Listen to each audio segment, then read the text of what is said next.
early days of commercial air travel, the sky was dominated by prop airplanes.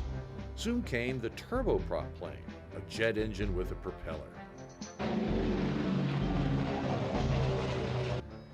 Then in 1958, Pan American Airlines introduced the Boeing 707 and ushered in the Jet Age.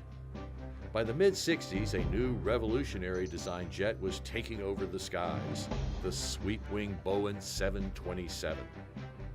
In the 1970s, with more people traveling by air, the world needed higher capacity jets. Thus was born the wide-body jetliner.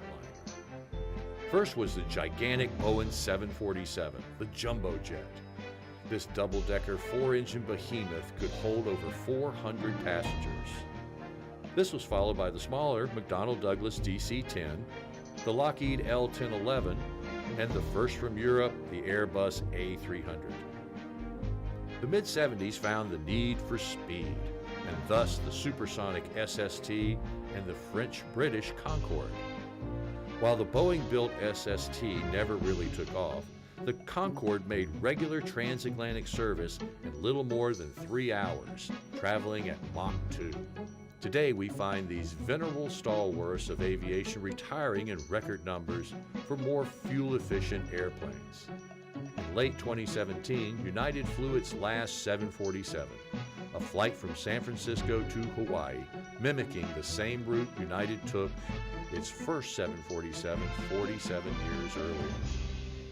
July 2018, Delta flew its last Queen of the Skies to the Boneyards in Arizona. They followed the final flights of the DC-10 and L-1011. And in 2003, the end of supersonic travel. Well, for now. Do you remember when Grandad crossed the Atlantic in 3 hours and 20 minutes? Now it always takes 8.5. So I think there will be another supersonic transport at some point.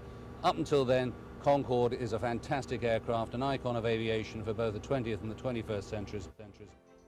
The last flight of the Boeing 727 was in 2016.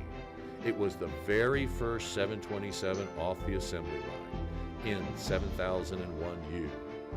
It took its last flight to Seattle for display in the Museum of Flight. So long, golden age of air travel. It was really something to fly back then.